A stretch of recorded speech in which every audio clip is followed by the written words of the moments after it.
Bonjour à tous, avec l'aide de Dieu, nous allons étudier le traité Kiddushin d'Af Chavchet Amoud Aleph 28a.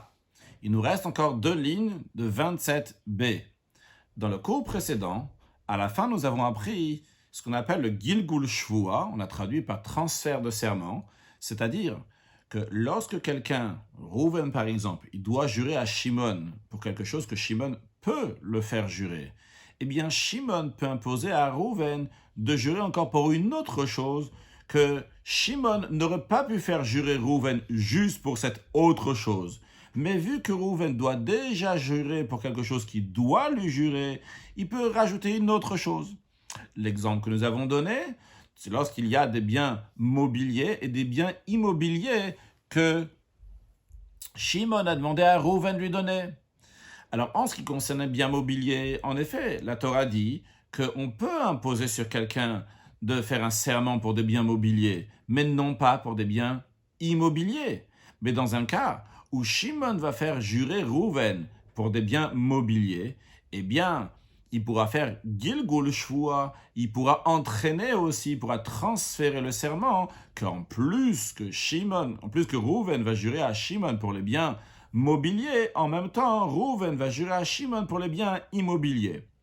La Gemara avait demandé d'où on apprend ça. On a dit qu'on en apprend ça de la femme Sota, la femme qui est soupçonnée d'adultère, que son mari lui a averti de ne pas s'isoler avec tel et tel, et la femme s'est isolée avec tel et tel. Il y avait deux témoins qui ont vu qu'elle s'est isolée avec tel et tel, mais on ne sait pas si la femme s'est souillée, si elle a fauté ou elle n'a pas fauté. Eh bien, le mari l'amène au temple, et là-bas, le Kohen va la faire jurer, va la faire boire des eaux qu'on appelle des eaux amères, et lorsqu'elle va jurer qu'elle n'a pas fauté de telle et telle personne que le mari l'avait averti, en même temps, le mari peut être Megal Gelshua, il peut transférer le serment et lui dire « Je veux que tu vas jurer que tu n'as pas fauté au moment que tu étais à Roussa, lorsque tu étais fiancé. » Bien que le mari ne sait pas, donc ce n'est pas sûr, il n'y a pas d'évidence pour ce qui s'est passé là-bas.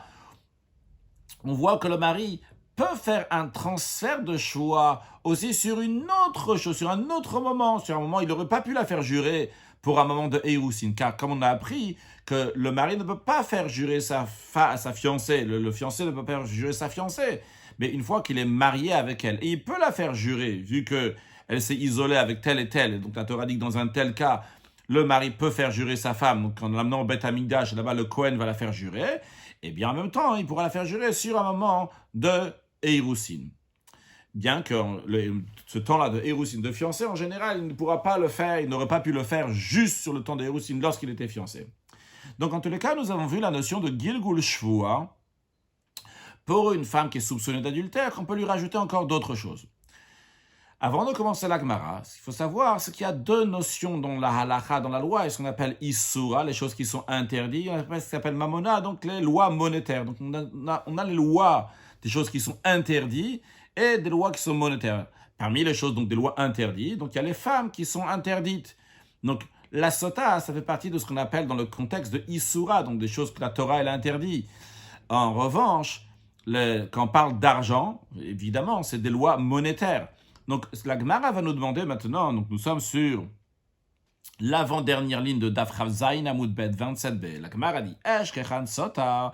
On trouve une source pour le principe de transfert de serment pour la femme soupçonnée d'adultère, que elle, des Issura, elle, c'est un contexte, donc des choses qui sont interdites, donc dans les interdictions de la Torah. Mais Mamon Aminalan, d'où on sait que le principe s'applique aussi aux lois monétaires, que même dans les lois monétaires, si quelqu'un me doit un serment, doit me jurer pour un bien mobilier, par exemple, je pourrais lui faire jurer en même temps pour un bien immobilier, dont on sait que la notion de Gilgul Shvua s'applique aussi dans les lois de Mammon et d'argent.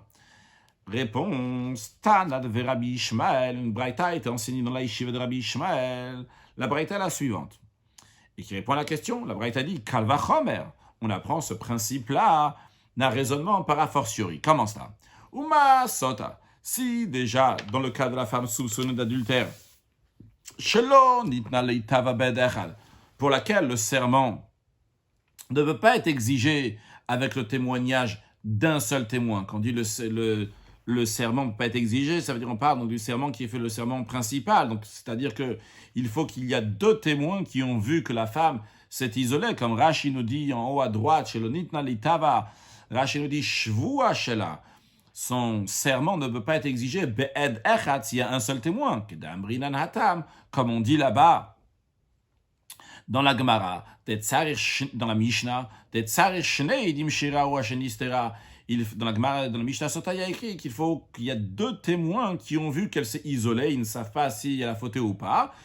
Et à ce moment-là, donc le mari va l'amener au Beth Amikdash. D'où on apprend qu'il faut 2 témoins, des Yaliv, car on déduit par un raisonnement, par analogie, donc un Gzeira Shava, Davar, le mot Davar, qui est écrit à propos d'une femme qui s'est mal comportée, il y a écrit qui Matsaba Ervat Davar, et le mot Davar est dit aussi dans un contexte d'argent, Alpishnaim Eidim Yakum Davar, donc l'expression de Davar est dit aussi dans un contexte d'argent, donc on déduit le Davar Mimamon, donc de l'argent dans le contexte d'argent, il y a écrit qu'une chose, un Davar, peut se tenir, Alpishnaim Eidim Yakum Davar, donc le sujet va se tenir basé sur 2 témoins. Et on le déduit que ça s'applique aussi, donc dans une femme qui est soupçonnée d'adultère. Donc, continuons donc le Kalvachomer dans le texte d'Agmara. Donc, si déjà la Sota, qu'on ne peut pas exiger son serment principal avec un seul témoin, il faut 2 témoins. Et pourtant, Megal Gelin, et pourtant on peut faire un transfert de serment. Donc on voit que la Sota, donc on est très strict avec elle. On dit il faut 2 témoins, si on est strict, il faut 2 témoins, on ne peut pas se contenter d'un seul témoin. Et pourtant, bien qu'il faut 2 témoins, on dit quand même, bien que c'est très strict, c'est très important, il faut 2 témoins, mais quand même on peut faire un transfert pour un autre serment. Alors, Mamon Shenitan Leitava Bedechad, l'argent on peut exiger un serment uniquement à travers un seul témoin, comme on va voir dans Rachid, on apprend ça. Einodin Shemegal Gelim, n'est-ce pas? À plus forte raison qu'on pourrait transférer un serment secondaire en plus du principal. Voyons Rashi, après on va réexpliquer le Kalvachomer oralement. Rashi, Mamon Shenitan Leitava. Donc, dans le cas de l'argent qui peut être exigé, qu'on va jurer, même s'il y a un seul témoin qui dit, c'est-à-dire, Rashi nous donne le cas, Imte'anom Mané. Si Rouven vient chez Shimon et il lui dit, tu me dois un mané. Mané, ça correspond à 100 zouz, c'est pas important pour le contexte, en tout cas, tu me dois de l'argent. Ve kafarlo bekulo. Et Shimon, il lui dit, je te dois rien du tout. Kafarlo, ça a été kofer, il a nié la totalité de la somme. Donc, dans un tel cas, Shimon n'a rien à rembourser à Rouven. Mais, ved echad meido. Le cas ne s'arrête pas là. Là, il y a un témoin. Lévi, il témoigne. Shochayavlo, il dit, bien sûr, tu dois les 100 zouz, tu dois le mané. Eh bien, Nishba, dans ces cas-là, il devrait jurer. Shenema, parce qu'il dit, la Torah dit, lo yakum ed echad beish, qu'un seul témoin ne se lèvera pas contre un homme. Le chol avon ou le chol chatat, à l'égard de toute iniquité ou faute. Donc, pour une iniquité, pour une faute, on ne fait pas confiance à un témoin. Un témoin vaut 0, vaut rien du tout. Mais on souligne de ça que uniquement le chol avon ou le chol chatat est nokam, que uniquement pour toute iniquité, pour toute faute, un témoin ne peut pas se lever. Aval kam ou lishua, un témoin peut se lever, dans le sens se lever, c'est-à-dire qu'il peut s'imposer, il va faire un effet, lishvua, pour faire jurer la personne. En effet, il ne pourra pas faire que une personne va devoir donner 100 € à l'autre, que une personne donc va être coupable d'une certaine chose, vu qu'il s'agit d'un seul témoin, mais il pourra quand même faire que l'autre va devoir jurer. Donc encore une fois, imaginons que Rouven vient chez Shimon et il dit, ah Shimon, tu me dois 100 zouz, et Shimon dit, je te dois 0. Il y a un témoin, Lévi dit, quoi Shimon, bien sûr tu dois 100 zouz à Rouven. Eh bien dans ces cas-là, Shimon, il doit faire un serment. Donc, qu'est-ce qu'on voit ici? On voit que pour la sota, il faut qu'il y a 2 témoins pour exiger un serment. Par contre, dans le contexte d'argent, ça suffit qu'il y a un témoin pour exiger un serment. Alors, on dit comme ça, le Kalvachomer est le suivant. Si déjà, pour la femme soupçonnée d'adultère, qu'il faut 2 témoins, on est strict, il faut 2 témoins pour la faire jurer. Mais une fois qu'on a fait jurer le serment principal, eh bien, on peut faire un transfert de serment pour autre chose. Alors, celui pour lequel, déjà de base, on est plus cale, on est plus léger, et on dit que ça suffit donc un seul témoin pour le faire jurer le serment principal, à plus forte raison qu'on pourra rajouter donc une autre choix, un autre serment, comme Rashi nous dit, Einodin shemegal gel betshua, n'est-ce pas, dans un cas d'argent, n'est-ce pas, plus c'est logique, donc c'est à plus forte raison qu'on va faire un transfert de serment, la hashbi avec Gilgul, pour faire jurer donc par un transfert. Bien, donc on voit que c'est pas seulement, ça s'applique pas seulement dans Issoura, dans les interdits dont la femme sota, mais aussi dans Mamona. La Gemara continue quand même à questionner sur un autre aspect. La Gemara dit comme ça, ok, nous avons trouvé une source pour transférer un serment uniquement dans un cas où une réclamation qui est certaine. Par exemple, on va le voir dans Rashi dans un instant, ici donc on a une réclamation, et la deuxième réclamation qu'on rajoute, donc qu'on transfère, donc ce qu'on rajoute sur le serment, c'est aussi une réclamation qui est évidente. Par exemple, imaginons que Reuven vient chez Shimon et lui dit « Shimon, tu me dois 2 champs et 2 chaises, par exemple. » Donc, 2 biens immobiliers, 2 biens mobiliers. Et donc, lorsque Reuven est venu chez Shimon pour demander, pour exiger à Shimon, les 2 réclamations sont avec une évidence. Reuven, il n'a pas de doute. Lui, il est sûr. Il dit, tu me dois 2 champs. Donc, ce qu'on va être mégalgel dans la choua, ce qu'on va transférer dans le serment de base. Le serment de base, il est pour le bien mobilier, pour les chaises. Tu lui dois bien 2 chaises. Même si Shimon dit, je te dois une seule chaise, eh bien, vu qu'il lui dit, je te dois une seule chaise, donc il est modé de mitzat, il a avoué partiellement. Donc, dans ces cas-là, il doit jurer. En jurant, Reuven va faire jurer Shimon en même temps pour une autre chose. Il va le faire jurer aussi pour les biens immobiliers. Mais ces biens immobiliers, ces champs-là que Reuven exige de Shimon, sont des champs que Shimon est sûr, et Reuven est sûr et certain que Shimon lui doit. Alors, dans un tel cas, on peut rajouter encore un serment. Le transfert de serment peut s'appliquer donc dans la deuxième chose, pas le serment de base. Ce qu'on dit ici, Ashkechan Vadaï, qu'on retrouve quelque chose qui est évident. On retrouve quelque chose qui est évident, c'est-à-dire que il y a la deuxième chose qu'il exige est évidente, il est certain, il est sûr et certain qu'il lui doit. Et la question de la Gemara, elle est Safek Minala, d'où on apprend que le transfert de serment peut même se faire dans un cas d'une réclamation incertaine, comme on verra dans Rashi qui a écrit clairement, donc par ailleurs, que même quand la deuxième réclamation est incertaine, on peut la faire transférer. La question ici, elle est d'où on apprend ça. Voyons Rashi qui nous explique cette question plus longuement. Eshkechan Vadaï. Donc on trouve une source pour transférer un serment, donc pour rajouter un serment, si la deuxième réclamation est aussi une réclamation qui est évidente, qui est sûre, qui est certaine.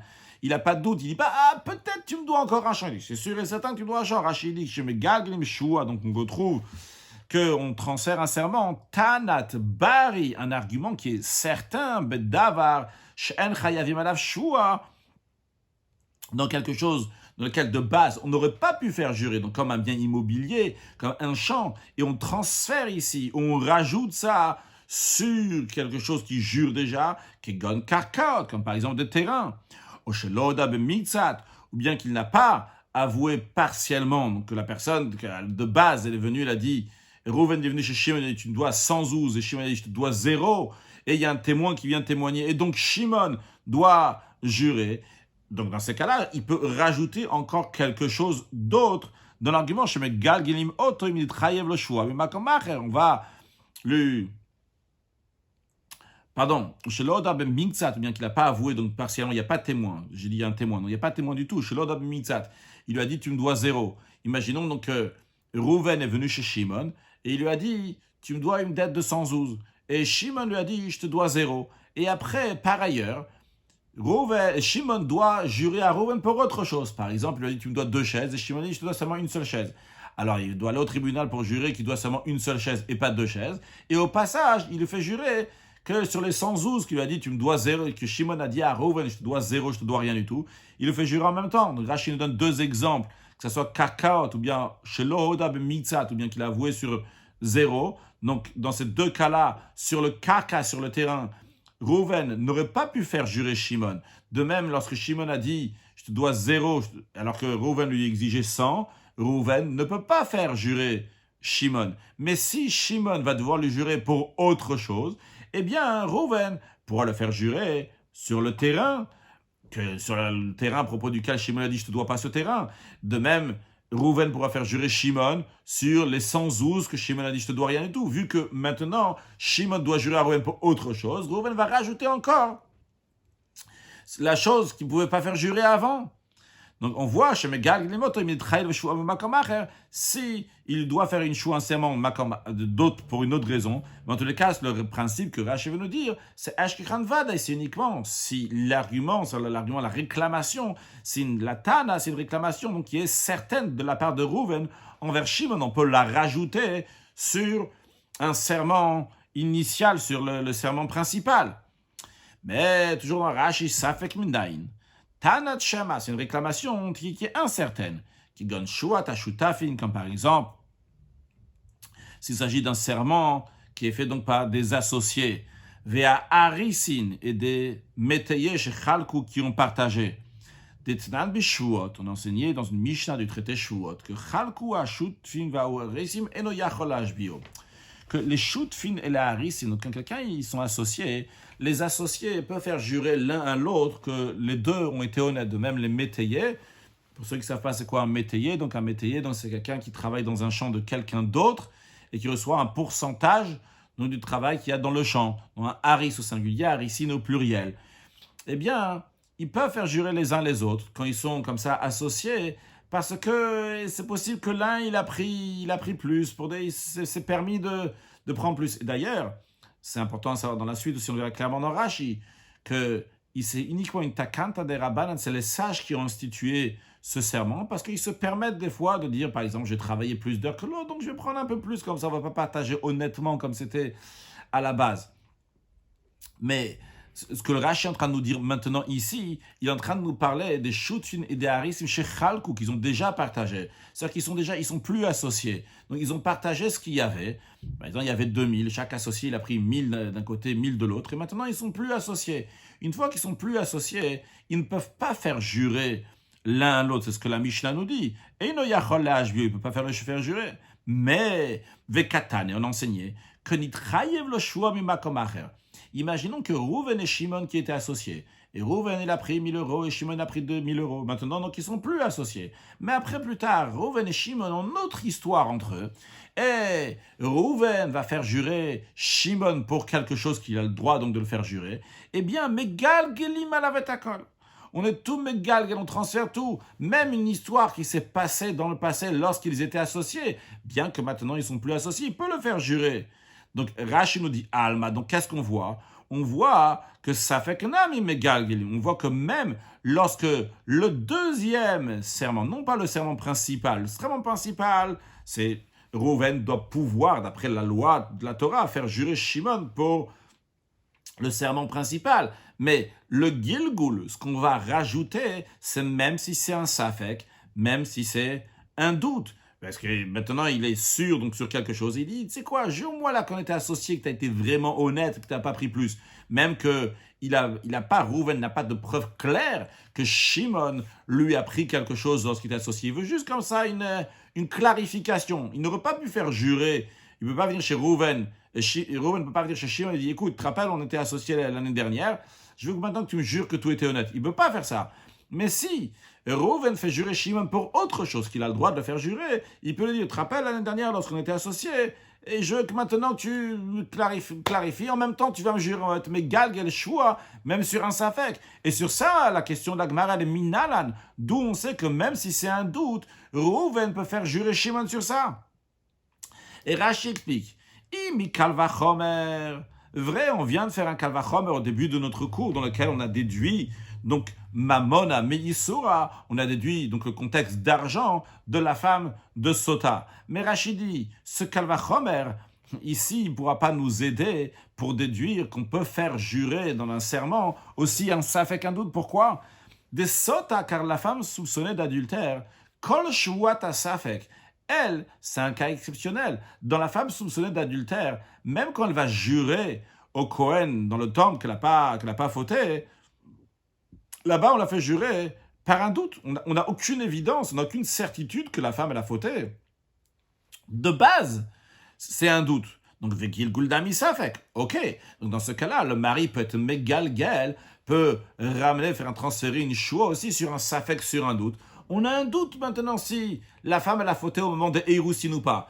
Le mari dit, écoute, tu vas jurer maintenant que tu n'as pas fauté, tu vas jurer en même temps que tu n'as pas fauté lorsque tu étais à Roussa, lorsque tu étais fiancé. Là-bas, dans la sota, en effet, il peut la faire jurer le deuxième serment sur un safek, même s'il a un doute. Il a un doute si elle a fauté pendant qu'elle était fiancée. Il peut lui faire ce serment-là. Mais là-bas, la base aussi, le serment principal est aussi sur un doute. Peut-être la femme n'a pas fauté, elle s'est juste isolée avec cette personne-là. Donc c'est la raison pour laquelle que là-bas, dans la sota, on peut être megalgel, on peut transférer un serment, même si c'est un doute. Mais Mammon, l'argent, Ikar Shvuato, le serment principal, vient uniquement si l'argument, la réclamation, c'est une réclamation certaine. Dit-il, comme il est écrit, qui yiten ish, un homme, il a donné à son ami de l'argent ou des ustensiles à garder, et il revient chez l'autre, il réclame, il dit, je t'ai donné tant à garder, rends-le-moi, je t'ai donné tel ustensile à garder, rends-le-moi, il a ici. Donc la base de serment principal, c'est un serment qui est avec une évidence. Donc dans un tel cas, qui dit que le deuxième serment, le transfert, va être aussi sur un serment qui est fait pour un doute qu'on n'est pas sûr. Rashi rajoute, ou shuat ashutafin. Rashi nous dit, ne me dis pas, ah regarde, il y a le serment que les associés font. Lorsqu'ils sont encore associés ensemble, l'un peut faire jurer l'autre pour être sûr que l'autre n'a pas été malhonnête. Lorsqu'il fait jurer, il fait jurer sur un safek, sur un doute, lorsqu'un associé fait jurer un autre. Rashi nous dit, là-bas, c'est un autre cas. Pourquoi? Parce que là-bas, c'est Takanta de Rabbanani. Là-bas, c'est les sages qui ont institué un tel serment sur un doute. Et pourquoi ils ont institué ça? Mishum de Moru Bahetera. Parce que les associés se permettent de prendre un peu plus des fois pour des raisons qu'ils pensent justes. Que des Amaratam, comme c'est dit là-bas dans le traité Shuot. Donc, Rashi revient dans notre contexte. Il nous dit en ce qui nous concerne, vu que le serment principal de l'argent, l'Eita el abetanat vadai, la seule manière comment Rouven peut faire jurer Shimon, c'est uniquement si une réclamation certaine sur Shimon. Alors, Gilgul dit Denami, quand Rouven va rajouter à Shimon encore un serment, ça doit être betanat vadai. S'il a un argument, il a une réclamation sur une deuxième chose qu'il ne pouvait pas faire jurer en soi-même, mais cette deuxième chose-là, c'est une réclamation certaine, velo betanat savek, et non pas s'il a un doute sur la deuxième réclamation. Il faut que donc la première réclamation donc, soit évidente. Alors, donc c'est ça. Réponse. Tanya, troisième ligne de l'Akbaron, et à la fin de la ligne, Tanya, dans une braïta, Rajbi Yomer. Rabbi Shimon ben Yochai dit, on apprend ce principe par un raisonnement, par analogie. Gzera Shava. Nem Rashura Bachutz. Il est dit l'obligation donc de faire un serment à l'extérieur. Quand on parle à l'extérieur du temple, c'est-à-dire dans tous les endroits où le Bedin, le tribunal, fait jurer quelqu'un. Donc la notion de shua, de jurer, est dit à l'extérieur du tribunal. Et on dit aussi l'expression donc, de faire le sujet, donc de faire un serment, existe aussi à l'intérieur du temple. Donc il s'agit donc de la sota, comme Rashi nous dit, shua bifnim, de sota, de la femme soupçonnée d'adultère. Shemash bin otabazara, qu'on l'a fait jurer dans la cour du temple. Alors le raisonnement par analogie est le suivant. Ma shua mura bifnim. La même manière que le serment qui a été dit donc pour l'intérieur du temple, donc le serment de la sota, Asaba Safek Kevada, la Torah considère une accusation incertaine comme celle qui est certaine. Quand on dit ici l'incertaine comme celle qui est certaine, c'est l'incertaine, c'est le fait qu'elle a peut-être fauté lorsqu'elle était aroussa, lorsqu'elle était fiancée, c'est tout à fait incertain pour le mari, et on la considère comme si c'était certaine, donc comme si c'était évident, donc le mari peut faire jurer sa femme avec laquelle maintenant il s'est marié, il peut faire jurer même pendant qu'elle était aroussa, quand elle était fiancée, bien que là-bas, il a juste un doute que peut-être elle a fauté ou pas. Donc, de la même manière que là-bas, la Torah considère un safek kevadai lorsqu'il fait un gilgul shvua. Donc, il rajoute sur la sota, donc sur le serment principal, qu'elle n'a pas fauté lors de son isolement avec telle et telle personne. eh bien, il rajoute encore une autre chose. Et cette deuxième chose qu'il rajoute, c'est un safek, c'est un doute. Peut-être elle a fauté. Jure-moi que tu n'as pas fauté lorsque tu étais ma fiancée. Alors, de la même manière, à Shvu, à Mourabachut, de la même manière en ce qui concerne le serment, donc l'extérieur du temple, donc la Torah considère une réclamation incertaine comme si qu'elle était certaine, et donc on peut aussi la transférer. Juste à noter que bien que tout à l'heure, Rashi il a dit que la sota en elle-même, donc on ne peut pas déduire, parce que la sota, c'est, on ne peut pas faire un kalvachomer, parce que la base déjà, donc c'était un doute. Ici, le Ritva il dit qu'on apprend ça donc par une Gzeira Shava, donc c'est comme ça. Le Gzeira Shava te dit, sache, de la même manière que dans la sota, on a fait le deuxième serment, donc ce qui a été transféré, bien que c'est un saf et que c'est un doute que le mari, là, quand même, on le considère, la Torah considère ça comme un val et comme si c'était quelque chose d'évident. Donc on le déduit aussi. Donc pour la shvoua qui est dit, pour bachutz à l'extérieur, donc pour le tribunal, que lorsque quelqu'un il amène un autre tribunal et il le fait jurer, donc pour une chose qui a une réclamation certaine, eh bien il peut rajouter encore quelque chose, même qui n'est pas certain dessus. La Torah le considère comme si c'est certain en ce qui concerne donc le fait de la possibilité de le faire jurer. Non, la Gemara elle dit Yad Heichan Gilgul Shua, jusqu'où s'étend la force du transfert du serment. Comme Rashi nous explique, Adeichan Kocha, jusqu'où la force chez le Gilgul, donc de ce transfert, les Galgel Davar Shenishbaim Alav, pour transférer quelque chose que de base on n'aurait pas fait jurer, et Rouven n'aurait pas pu faire jurer Shimon, et que quand même, vu du moment où il peut déjà le faire jurer pour une chose principale, il peut rajouter encore d'autres choses. Jusqu'à où ça va?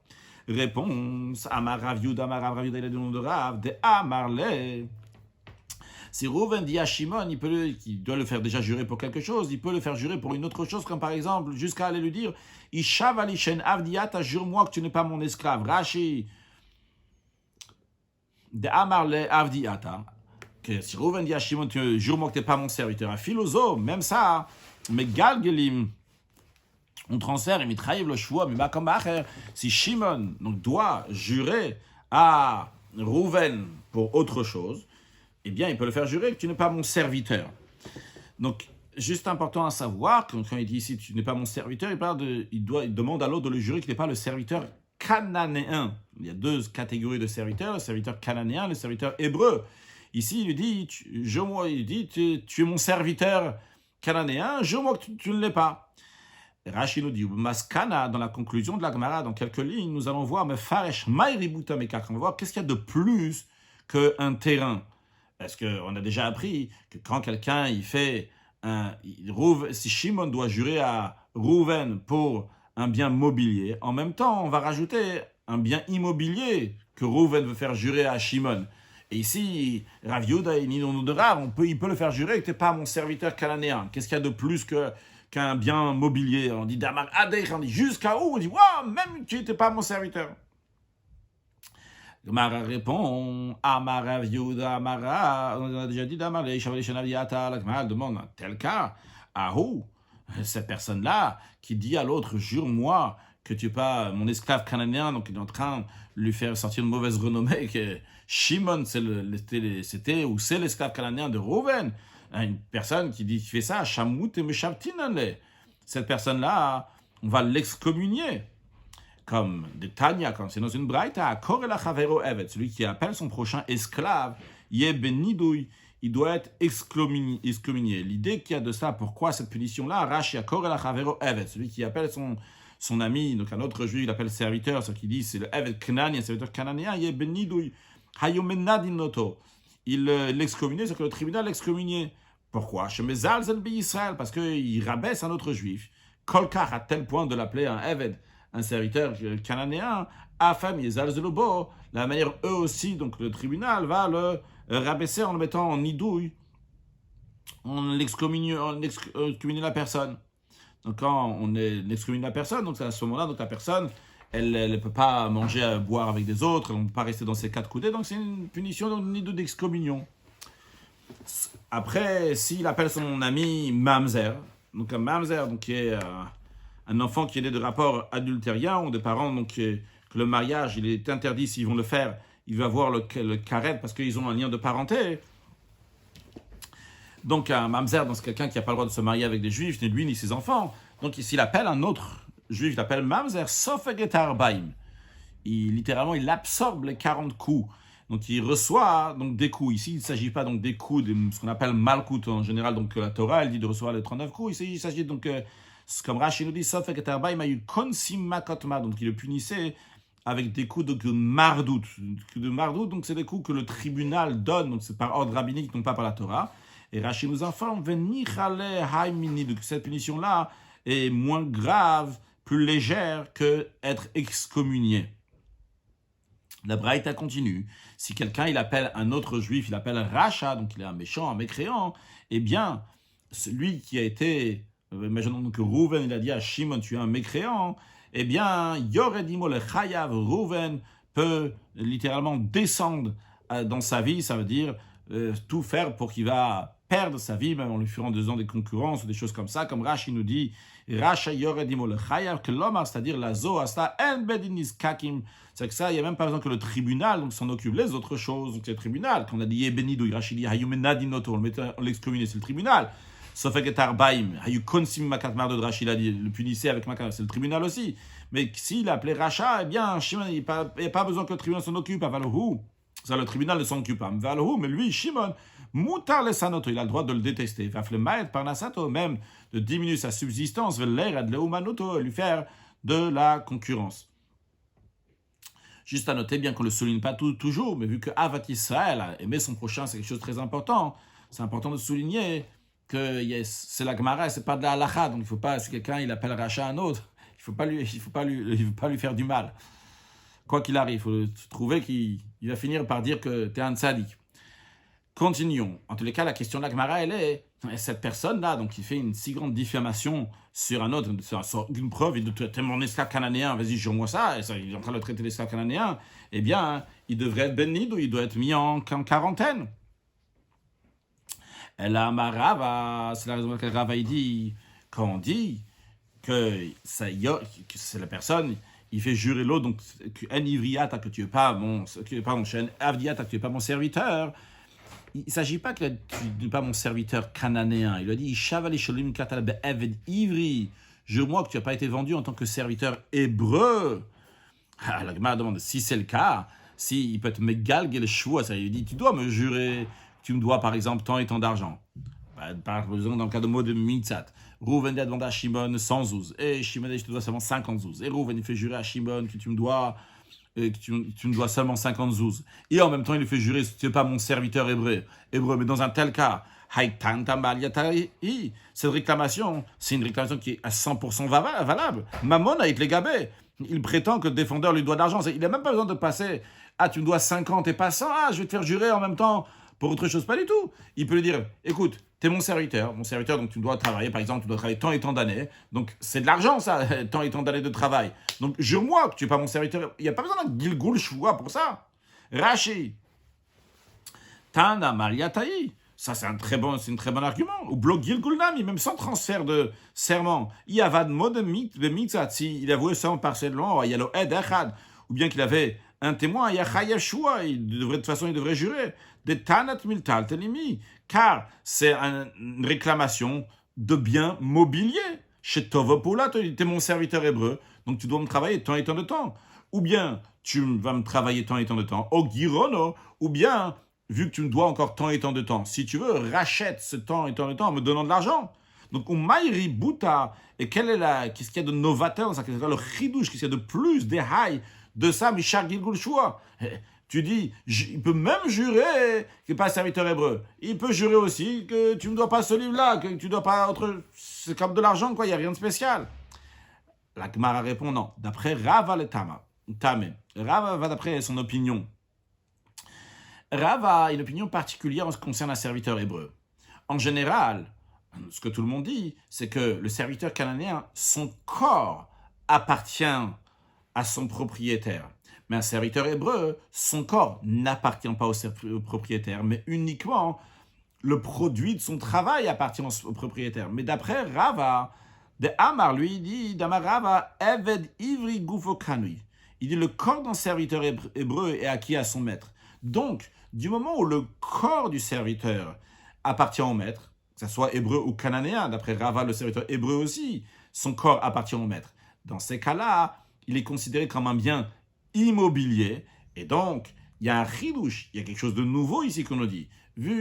Parce que sur un bien immobilier, on ne peut pas faire une choue, on ne peut pas faire jurer quelqu'un. Mais vu ici qu'il peut faire jurer sur un bien mobilier, en même temps, il va le faire jurer que tu n'es pas mon serviteur hébreu, que le serviteur hébreu, d'après Rava, c'est comme un bien immobilier. Il y a un chidouche. Bien qu'il fait jurer sur un bien mobilier, en même temps, il va le jurer sur un bien immobilier. Rashi Gufo Kanui, vu que d'après Rava, le corps du serviteur hébreu appartient au maître, donc c'est pas une réclamation de bien mobilier. Alors la Gemara a dit ok, j'ai compris.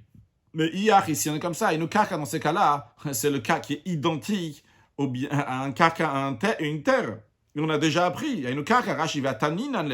Dans ce cas-là, on a déjà appris ça dans la Mishnah, mais maintenant, de Megal, qu'on peut faire un Gilgul Shua. On a déjà dit que si quelqu'un doit jurer sur un bien mobilier, on le fait jurer en même temps sur un bien immobilier. Donc, Umayri Bouta de Rav Yehuda, qu'est-ce que Rav Yehuda vient de rajouter? La Shmoïnen pour nous enseigner, Gilgul Avdiata, le cas qui lui a dit, tu es mon serviteur, évidemment, tu es mon serviteur, ok, tu es mon serviteur hébreu d'après l'opinion de Rav, que le corps il appartient, t'es quand même bien immobilier. Mais dans la Mishnah, on a déjà dit, tu dois jurer pour un bien immobilier, on te fait jurer aussi sur un bien immobilier. La Gemara dit non, il y a un chidouche ici, pourquoi? Mao de Teima, tu aurais pu dire que le serment ne peut pas être transféré sur le serviteur, comme c'est le cas d'une terre. Pourquoi? Parce que Karka ou une terre, de Avde Inche de Mezav de Betsina, ça arrive que les gens ils vendent discrètement une terre. Donc ils mitent des ils veulent pas que les gens vont savoir qu'ils ont vendu la terre, qu'ils n'ont plus d'argent, quoi que ce soit. Alors ils le vendent en cachette.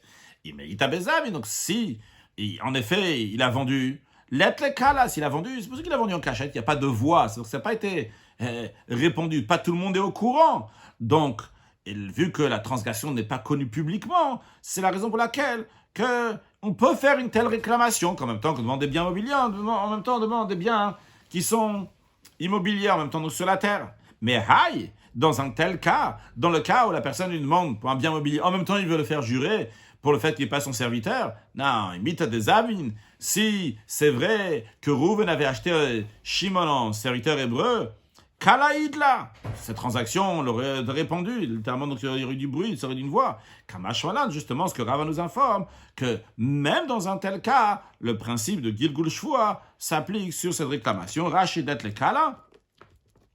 Donc, on aurait pu penser que uniquement dans un cas dans lequel il n'y a pas de code, il n'y a pas de voie, donc comme un terrain, quelqu'un, des fois, il le vend en cachette. C'est pour ça que uniquement dans un tel cas, on a dit qu'on va être megalgel. C'est une réclamation que Rouven demande à Shimon. Et sûrement, c'est pas possible donc c'est arrivé, vu que ça n'a pas été fait, donc pas tout le monde a entendu. Donc il peut être megalgel aussi sur le terrain. Mais en ce qui concerne donc le serviteur, tout le monde serait au courant, donc il n'y a pas de quoi être megalgel, on ne peut pas transférer. Justement, on dit que quand même on peut transférer. Matnitin. Nouvelle Mishnah. Mishnah le dit, toute chose qui est utilisée comme paiement pour une autre chose.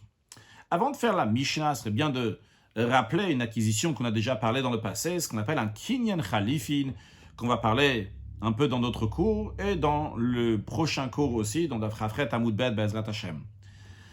Kinyan Khalifin, donc c'est une acquisition qui se fait par échange. Dans le Khalifin même, il y a deux sortes de Khalifin, il y a deux sortes d'échanges. Il y a une Khalifin qui n'est pas équivalente l'une à l'autre. C'est-à-dire, par exemple, tu me vends ton champ et en échange, je te donne mon foulard. Donc, je t'ai donné mon foulard qui vaut 1 euro, tu m'as donné ton champ qui vaut 10 000 euros. Donc, il y a eu un échange ici, c'est pas un Khalifin chave bechave, c'est pas égal, c'est pas équivalent, mais c'est un Kinyan Khalifin, c'est un Kinyan d'échange. Il y a une autre sorte donc d'échange. C'est kinyan, chlifin, c'est toujours dans cette notion-là d'échanger des choses, mais qui est shave et beshave, qui est égal à égal. Par exemple, ça peut être si on échange, donc tu as un taureau, j'ai une vache, on va se les échanger. On va échanger donc quelque chose qui est équivalent l'un à l'autre. Mais le point qui est égal dans les deux, c'est un kinyan khalifin, c'est une acquisition qui est faite par khalifin, qui est faite par échange. Donc on ne va pas traduire l'expression à chaque fois de kinyan khalifin. Donc, la particularité de cette acquisition-là, c'est que l'acquisition se fait au moment où on a fait l'échange, même si l'argent n'a pas encore été versé. C'est-à-dire, même si, par exemple, pour ton champ, je te dois 1 000 euros, 10 000 euros, on a dit pour le champ, et ce qu'on a fait, c'est juste que je t'ai donné mon foulard, et maintenant, j'ai reçu ton champ, en effet, je devrais te payer donc tout l'argent qu'il faut pour ton champ, mais le champ m'appartient déjà maintenant, du moment où on a fait kinyan khalifin. Maintenant, la Mishnah nous dit que quand on a damim be'acher, toute chose qui est utilisée comme paiement pour autre chose. De quoi s'agit-il? Nous avons le kasalka datar, ce qui nous monte à l'esprit. Comment on comprend cette première partie de la Mishnah? La deuxième partie de la Mishnah, c'est ce qu'on appellera Keitzat, comment ça, s'il a changé, etc. Donc, on a la première partie de la Mishnah, deuxième partie de la Mishnah. C'est important de se rappeler première et deuxième partie de la Mishnah pour bien comprendre la suite de la Gemara aujourd'hui et donc dans le prochain cours aussi. Donc, la première partie de la Mishnah, c'est il y a le Avamina, comment on comprend cette première partie de la Mishnah, ce que Rachid appelle le Kasal Kadatar, ce qui nous monte à l'esprit, car on verra que, conclusion, ce n'est pas comme ça l'explication, mais ce qui nous monte à l'esprit maintenant, comment on comprend, Rachid nous dit que la Naset Damim Be'acher, chez Darko le Tito Bedamim, c'est-à-dire, c'est quelque chose qui est habituellement donné, donc pour paiement, chez Konim Chafetz Echad, lorsqu'on achète quelque chose. C'est quoi qu'on donne habituellement lorsqu'on achète quelque chose? Ve'ashta sakadata, Rachid nous dit, ce qui nous monte à l'esprit maintenant, comme on comprend la Mishnah, de matbeat alashminan, qu'on parle d'une pièce de monnaie. Et on vient nous enseigner un chidouche. Parce qu'ici, on ne parle pas que la personne, elle est partie au magasin, elle a donné une pièce, avec la pièce, kesef, il a fait l'acquisition de quelque chose. Non. Ici, ce qu'on vient nous enseigner, on vient nous enseigner que la personne, elle a fait un kinyan khalifin, l'acquisition par échange. On a dit, on ne va pas traduire kinyan khalifin. Par kinyan khalifin, avec cette pièce d'argent, il a fait un kinyan khalifin. Et par exemple, donc, dans un cas où il lui a vendu donc, quelque chose d'autre, on a dit par exemple, donc, il lui a vendu 10 kilos de blé, et lui, il a donné, donc il lui doit 10 pièces d'argent pour le 10 kilos de blé. Et lui, il ne lui a pas donné 10 pièces d'argent. Il lui a donné une pièce d'argent. Mais cette pièce d'argent qu'il lui a donnée, il n'a pas donné cette pièce d'argent pour payer le blé. Ça se rajoutera en effet au paiement du blé. Mais maintenant, ce qu'il a donné, la raison pour qu'il a donné cette pièce-là, et la manière qu'il fait l'acquisition donc, du blé, c'est avec un kinyan khalifin. S'il te plaît, vends-moi tes 10 kilos de blé, et on va faire un kinyan khalifin. Je te donne maintenant une pièce.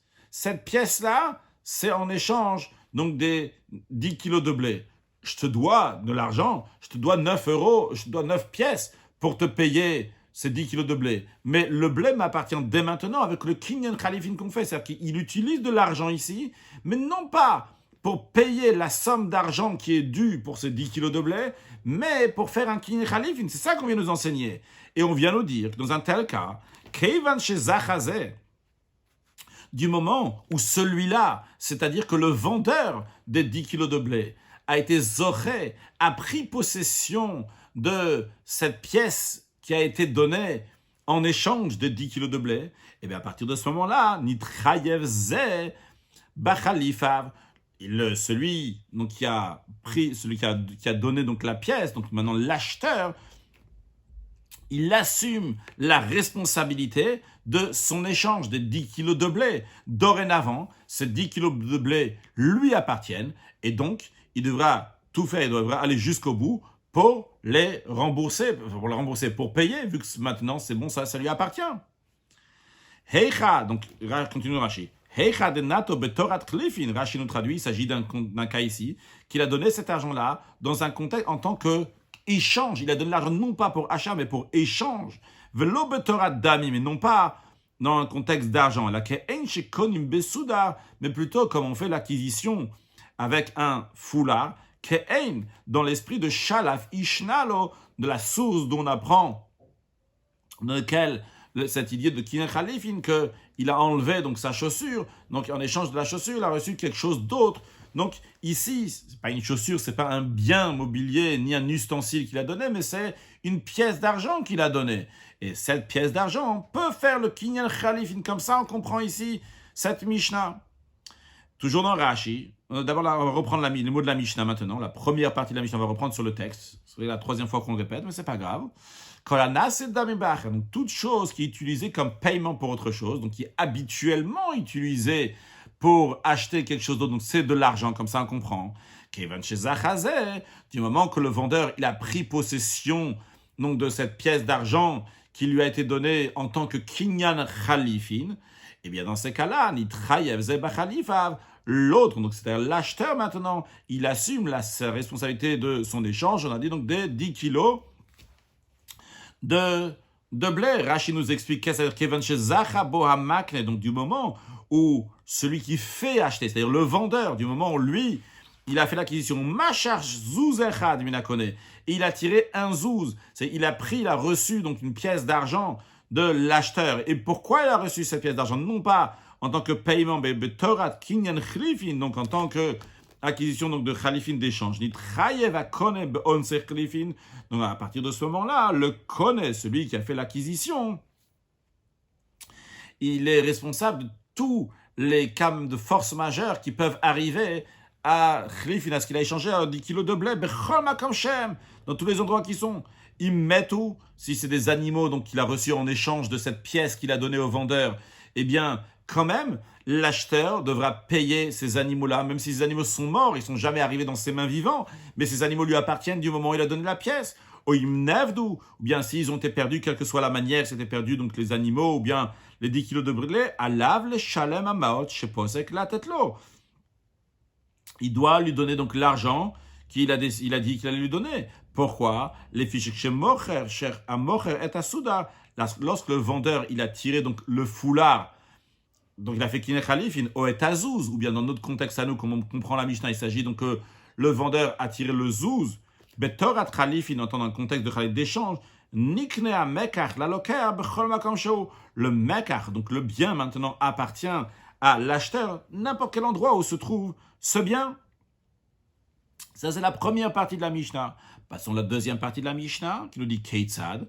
Comment cela? Pour expliquer donc la première partie de la Mishnah, on dit Keitzad, comment cela? Herchlif shor bapara. Si quelqu'un a échangé un taureau contre une vache. Ochamor beshor. Il a échangé un âne contre un taureau. Kevan shezachazeh. Dès que l'un a pris possession de l'animal qui doit lui revenir, eh bien, il trayaze bachalifav. L'autre, il assume la responsabilité de l'objet de la transaction, même si il n'a pas reçu l'objet concrètement, comme Rashi nous explique. S'il a échangé un taureau avec une vache, la personne à qui appartenait la vache jusqu'à présent, il a tiré le taureau. Donc il a fait un échange. Donc maintenant, le taureau lui appartient et la vache appartient à l'autre. Mais l'autre, il n'a pas encore tiré la vache. Quand même, niknet para la lokear. La vache a été acquise, elle appartient maintenant à l'autre, on appelle ici l'acheteur, donc n'importe quel endroit où se trouve la vache. Et dorénavant, à alav, tous les cas de force majeure, si cette vache elle va mourir par exemple, eh bien, ça sera sur le compte de l'acheteur, celui qui a tiré le taureau lui appartient maintenant, bien qu'avant c'est la vache qui lui appartenait, maintenant il a tiré le taureau lui appartient, l'autre n'a pas encore reçu la vache dans sa main, mais quand même la vache lui appartient. Maintenant, Rashi nous informe, une question qui peut sauter aux yeux. Il dit, au Bigmara Parich, il demandera la question sûrement que tu as, My Keitzad. Où il est le Keitzad ici? Quand on dit dans la Mishnah Keitzad, comment cela? Le comment cela, on a dit, c'est la deuxième partie de la Mishnah. Le Keitzad, comment cela? Ça vient expliquer la première partie de la Mishnah. Mais a priori, en quoi la deuxième partie de la Mishnah explique la première partie de la Mishnah? Oh, il veut watila shmoinan. Vu que dans la première partie de la Mishnah, on vient nous enseigner des madbeyana sechlifin, qu'une pièce peut être utilisée en tant qu'un kinyan khalifin. Sh'af al pishebetorat damim. Bien que, en contexte d'argent, kaimalan, on tient, c'est établi, des maot einan konot, que l'argent ne peut pas faire d'acquisition. C'est-à-dire, imaginons que je t'ai donné 100 pièces d'argent pour acheter la vache qui se trouve ailleurs. Tant que je n'ai pas tiré la vache ne m'appartient pas, bien que je t'ai donné 100 pièces d'argent. Donc, dans un contexte d'argent, en te donnant de l'argent, la vache ne m'appartient pas. Elle a mes shiratamekar. Ce qu'il faut faire, c'est que je vais tirer ce que j'achète. La vache, ou quelle que soit la chose que j'achète, je vais la tirer, je vais la prendre. Mais on nous dit ici que on nous dit ici un chidouche dans la première partie de la Mishnah, que si je t'ai donné, littéralement, il lui a donné cette pièce-là, non pas en tant que paiement pour la vache ou pour l'objet, mais il lui a donné ça en tant que kinyan soudar, en tant que kinyan khalif, une acquisition donc par un foulard, donc par échange. Kane, quand même, il a fait l'acquisition, bien qu'il n'a pas tiré la vache, il n'a pas tiré l'objet, mais en donnant cette pièce automatiquement il a acheté, il a acquis, non pas parce qu'il a payé la somme d'argent, mais parce qu'il a donné ça en tant que khalifin, qui souda, comme c'est le cas dans un foulard. On a dit tout à l'heure que si tu me vends ton champ ou n'importe quel objet, je te donne un foulard, et en échange, donc je reçois ton... Et en échange, donc je vais recevoir ton champ ou l'autre chose, eh bien, avait les limites. Et dans ces cas-là, puisque c'est ça la première partie de la Mishnah qu'on veut nous dire qu'une pièce peut être utilisée pour qu'il y ait un khalifin, dans ces cas-là, on aurait dû enseigner Keitzad commence à Hechlif Ma'od Bepar. On aurait dû dire, dans un cas où il a échangé de l'argent avec une vache, pourquoi on n'a pas dit qu'il a échangé de l'argent avec une vache? Pourquoi le Keitzad dit s'il a échangé un taureau avec une vache? On ne veut pas dire s'il a échangé un taureau avec une vache, on devrait dire s'il a échangé de l'argent avec une vache. Le Rashi nous dit cette question-là sera posée dans la Gemara. Sera répondue dans la Gemara. Passons à la Gemara. On va faire quelques lignes ici, encore 2-3 lignes de l'autre page pour finir partiellement le sujet. La Gemara demande Khalifin Maïniu. Quel est l'objet dans la Mishnah qui est utilisé pour faire Khalifin? Quand on a compris de la première ligne de la Mishnah que la Naset Damim Be'acher, donc toute chose qui est utilisée comme paiement pour autre chose, on a compris qu'il y a un Khalifin ici, il y a un échange ici. Mais c'est quoi cette chose-là avec laquelle on fait Khalifin? Et la Gemara répond c'est Matbea, c'est une pièce. Rashi, Gemara, Maïniu, c'est quoi donc c'est avec quoi on fait le kinyan khalifin? Matbea, c'est une pièce. Shiwa nitan damim be'acher, c'est ça qui est donné donc pour paiement pour autre chose, à la place d'autre chose. Qu'est-ce qu'on donne en paiement? On donne de l'argent en général. Bechol makom, dans tout endroit en général, c'est de l'argent qui est donné. Donc le mot damim ici traduit même avant, donc on a cette damim be'acher. Damim, qu'est-ce qui est donné en tant que paiement? Et qu'est-ce qui est habituellement donné Bechol Makom partout dans le paiement? C'est quoi? C'est de l'argent. Et d'après cela, Rashi nous explique Vashmoïn el matnitin. La Gemara donc nous dit que d'après ça, c'est quoi le chidouche de la Mishnah? Vashmoïn el matnitin. Le Mishnah nous fait entendre, nous fait comprendre des afagav de betoratam. Bien que dans un contexte d'argent, c'est que si Rouven avait donné de l'argent à Shimon pour faire l'acquisition de quelque chose qu'il y a chez Shimon, en tant qu'argent, Kaimalan, on tient des lokané. On tient qu'il ne peut pas faire cette acquisition tant qu'il n'a pas tiré, tant que Rouven n'a pas tiré l'objet, bien qu'il a donné de l'argent à Shimon, quand il n'a pas encore acquis. Et on nous dit ici le chidouch de la Mishnah, qu'il y avait le Betorat Chelivin, s'il a donné l'argent non pas en tant que paiement, mais en tant qu'échange pour l'objet ou le terrain qu'il veut acheter, qu'allez dans ces cas-là, il fait l'acquisition. Alors, la Gemara dit, dans ces cas-là, j'en déduis de là que une pièce peut être utilisée pour kinyan khalifin. La Gemara dit Shmamina, j'en déduis, mais comme Rashi nous l'explique, il s'agit d'une question ici. Parce que pourtant, ce n'est pas l'opinion qu'on tient. Comme Rashi nous dit Shmamina chulu, vanan kaim perek hazav, tandis que nous, on tient, ça a été établi dans le chapitre Hazav, c'est dans le chapitre donc il est dans Baba Metzia qui dit là-bas qu'une pièce ne peut pas être un échange, ne peut pas être utilisée en tant qu'échange pour kinyan khalifin. Donc comment la Mishnah ici, elle peut dire qu'on peut faire un kinyan khalifin avec une pièce? Alors, Rav Yehuda il dit non. On n'a pas bien compris la Mishnah. C'est pas ça que la Mishnah voulait dire. La Mishnah ne parlait pas quand elle a dit Kolana c'est dam be'acher, tout ce qui est utilisé comme paiement pour autre chose. Il ne s'agit pas, comme on a compris, qu'il s'agit d'argent. Il ne s'agit pas d'argent. Hachikamar, comme ça la Mishnah veut dire ici. Kolanishom damim be'acher, toute chose dont la valeur doit être évaluée pour pouvoir servir de paiement pour autre chose. Dans des mots simples, tout bien mobilier, je vais l'évaluer. Je veux échanger ce bien mobilier avec ce bien mobilier. Eh bien, je vais évaluer combien il coûte celui-là, combien il coûte celui-là. Et en fonction de ça, je vais faire un échange. Donc, quand on dit ici, toute chose qui est utilisée pour faire un paiement, c'est-à-dire tout ce qui est évalué, combien est sa somme pour faire un paiement, pour payer quelque chose d'autre. Donc, c'est tout bien mobilier, mais non pas de l'argent, comme Rashi nous dit, toute chose. Si tu veux l'utiliser en tant que paiement pour autre chose, tu dois évaluer de sa somme combien il vaut. Et c'est quoi ces choses-là que tu dois évaluer pour l'échanger avec elle? C'est tous les biens mobiliers. Barmi Badbe à la question d'une pièce. Une pièce, tu n'as pas besoin de l'évaluer. La pièce, elle a déjà sa valeur en elle-même. Tu n'as pas besoin d'évaluer combien elle coûte la pièce. Et la Mishnah nous dit, on tourne la page, Rafret Amoud Bet. Kevan chez Zachazé, on le dit que dans un tel cas, si l'un, le vendeur, donc a pris possession, dit Traï Bachlif, l'acheteur, il assume la responsabilité de l'objet de son échange. Rashi, Kevan chez Zachachulu. Im netano betorat chlifin. Dans un tel cas, s'il a donné ce bien mobilier contre un autre bien mobilier, eh bien, dans ces cas-là, vu qu'il a donné betorat chalifin en tant que chalifin, niknu chalifin la loker, bimshira shemasha balamekach etze.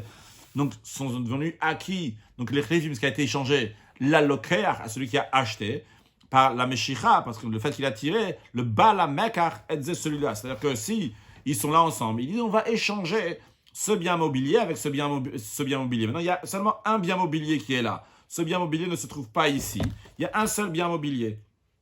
Reuven dit à Shimon, tiens, prends ce bien mobilier et en échange, l'autre bien mobilier qui se trouve ailleurs va t'appartenir. Eh bien, très bien. Maintenant, Shimon, ça lui appartient ce bien mobilier et Reuven, ça appartient à l'autre bien mobilier qui ne se trouve pas ici. Et à partir de ce moment-là, il est responsable de tout ce qui va se passer avec l'autre bien mobilier. C'est-à-dire que l'autre bien mobilier lui appartient à 100% et il doit payer. Donc tout simplement, ça lui appartient. Vashme Inan, on vient nous enseigner des Torah Chlifin Bemital. Ce que la Mishnah vient nous enseigner, tout simplement, non pas qu'une pièce peut faire Chalifin, mais vient nous enseigner que dans les biens mobiliers, il y a la notion de Kinyan Chalifin. Alors, quel est le chidouche de dire que dans le Mital Telin, que dans les biens mobiliers, il y a Chalifin? Ou le Neymar, ça vient nous enseigner. De afagav de letneokli, bien que ce n'est pas un ustensile ici.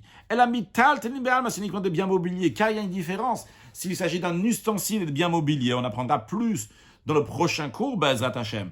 Car la source d'où on apprend la notion de Kinyan Chalifin, c'est dans un verset dans lequel on a vu tout à l'heure dans Rashi, il y a écrit Shalaf Ishnal, qu'il a enlevé la chaussure qui a un ustensile, un récipient dans lequel on met quelque chose, c'est pas juste un bien mobilier. C'est un cli. Et la Mishnah avait nous enseigné que même si quelque chose n'est pas un cli, ce n'est pas un récipient, même dans un tel cas, bien que c'est mital telim be'al marashi, nous dit bien que c'est uniquement donc des biens mobiliers, havu chlifin, c'est un échange. Mais Rashi nous conclut, en tous les cas, ce qu'on vient nous dire ici, c'est enlever le kasal kadatar, le avamina, ce qu'on a pensé avant, et nous dire v'lomad be'atalash. Mais on ne vient pas nous enseigner ici qu'on fait un kinyan chalifin avec une pièce d'argent. Non, pas comme on a pensé. Qu'est-ce qu'on nous explique maintenant? Tout bien mobilier peut être utilisé pour faire un kinyan chalifin, même si ce n'est pas un keli. Et on va conclure avec ce que la Gemara nous dit, que daikanami, en effet, on peut bien préciser, on peut bien déduire, c'est que la première partie de la Mishnah, elle parle donc d'un échange de biens mobiliers avec un autre bien mobilier, et non pas d'une pièce avec un bien mobilier. Comment? Comme Rashi nous dit, daikanami, de lava be'atalashmin, on peut bien préciser de la suite de la Mishnah, de la deuxième partie de la Mishnah, qu'il ne s'agit pas d'une pièce qui a été échangée avec un bien mobilier, mais d'un bien mobilier avec un autre. C'est le texte d'Agmara, de Katane, car on enseignait dans la deuxième partie de la Mishnah. Pour donner un exemple sur la première partie, on nous dit Keitzad, comment ça? Que Hechlif Shor Bepara, ou Chamor Beshor. Si quelqu'un, il a échangé un taureau contre une vache ou un âne contre un taureau. Shmamina, donc on apprend bien de là que la Mishnah, elle parle de biens mobiliers, mais pas des pièces. Que le bien mobilier, donc un chamor avec un shor avec un para, un taureau avec une vache, un âne avec un taureau. Donc ça peut être un échange. Donc on parle bien de chlefin, donc des biens mobiliers qui sont changés et non pas d'une pièce qui est changée. Donc on ne peut pas faire de kinyan chlefin avec une pièce. Ça correspond bien à ce qu'on a appris dans le Perek Hazav, dans le Traité Barmetzia, qu'en effet, avec une pièce, on ne peut pas faire de kinyan chalifin. Une halakha,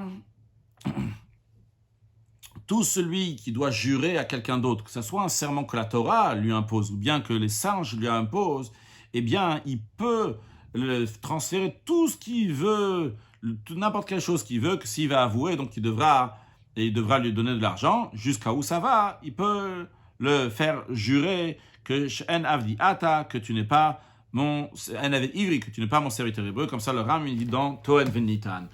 Un mot de chassidut, celui qui échange une vache avec un âne dans le sens spirituel des choses, ça est expliqué comme ça. On a chacun de nous, on a une âme animale. Cette âme animale, il faut la travailler, elle a un régime particulier, comment il faut s'occuper d'elle. Et donc, quand il change para bechamor, la para, ça représente un travail avec un animal qui est pur. Sur le plan spirituel, c'est Kumva, c'est lève-toi, va faire des choses donc, qui sont positives, qui sont pures. Chamor, l'âne, c'est un animal qui est impur. Ça montre sur la manière de raffiner les choses, en repoussant les choses. C'est le soumera, donc éloigner les choses. Et aussi donc dans la personne, même dans le sens positif, dans le bien, c'est Kabbalat, le recevoir, c'est tu te casses, tu fais parce qu'il faut faire les choses, etc. Et ici, la personne, elle est marliv parabachamor, c'est-à-dire qu'il prend donc un régime qui était sur le plan spirituel, donc pour une vache, et il échange maintenant avec un régime donc, qui est de Hamor, qui est donc une autre manière spirituelle, en tous les cas, qu'on réussisse à travailler avec notre para, avec notre Hamor, avec tout notre nefesh abamit, l'âme animale. L'essentiel de tout, c'est pas de les casser, mais c'est d'échanger que eux aussi, ils vont servir à Kadosh Baruch Hu, avec Simcha, avec tous les vav, et comme cela, on va accueillir Mashiach très prochainement. Une excellente journée.